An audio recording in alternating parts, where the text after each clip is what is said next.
প্রতিষ্ঠিত হবে এবং রমজান উপলক্ষে দ্রব্যমূল্য যাতে সহনশীল পর্যায়ে থাকে এবং খাদ্যে কোনোরূপ যেন ভেজাল বা কোনো কিছু না দেওয়া হয় সেদিকে দৃষ্টি রাখার জন্য সবার সহযোগিতা কামনা করছে। তা আমি পুলিশ কমিশনার হিসেবে আসছি, যেহেতু এখানে একটু ছোট সমস্যা হয়েছে, কিন্তু আমি আসছি তবুও আপনাদের সাথে দেখা হলো এবং মাননীয় প্রধানমন্ত্রীর এই বক্তব্যকেই আবার আমি পুনরাবৃত্তি করলাম যে দেশে আইনের শাসন প্রতিষ্ঠিত হবে। উনি আইন দিয়েই দেশ চালাতে চাচ্ছেন।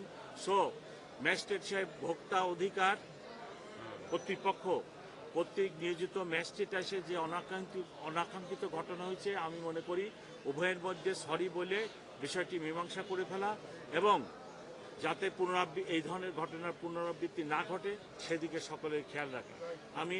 আমি সমস্ত ব্যবসায়ীদের সহযোগিতা এই ব্যাপারে কামনা করি এবং ম্যাজিস্ট্রেট আসলে আপনাদেরই কাজ হবে, এখানে গাড়ি ঘোড়া ঢোকা কঠিন।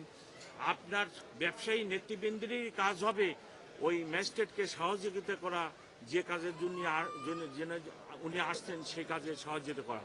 যিনি খাদ্যে ভেজাল দেন তিনি আমাদের শত্রু, সমাজের শত্রু এবং সকলের শত্রু।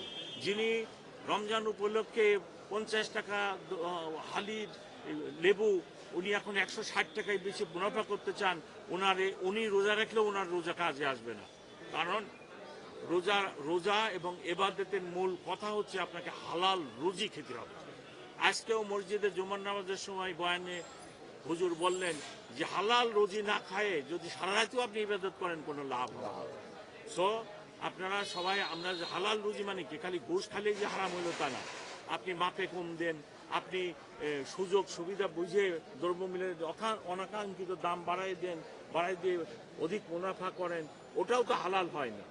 কিন্তু ওইটারও একটা রিজনেবল ব্যাপার আছে যে আপনি 50 টাকায় কিনে আনছেন, আপনি 60-70 টাকা তো বেচবেন না, আপনার মুনাফা হবে কোথা থেকে, সেইটা ঠিক আছে। কিন্তু আপনি যখনই দেখলেন বাজারে লেবুর ইয়েটা চাহিদা বেড়ে গেছে, সাপ্লাই কম, এই 200 টাকা লেবু, এটা তো হলো না। তো এই বিষয়াদি আপনারা সবাই খেয়াল রাখবেন। আগামীতে ম্যাজিস্ট্রেট সাহেব আসলে আপনারা তাকে সাহায্য করবেন। এখানে ভুট্টো সাহেবের কথা আমি শুনছি, উনি এখানে নাই, ওনাকে আমার মেসেজটা দিবেন যে কমিশনার সাহেব আইছিল, এই মেসেজ দিয়েছে, ওনাকে সাথে করে নিয়ে আপনারা আমাদের ম্যাজিস্ট্রেটকে আসলে তাকে সহযোগিতা করবেন। আর বাকি বিষয়টি আমি দেখব।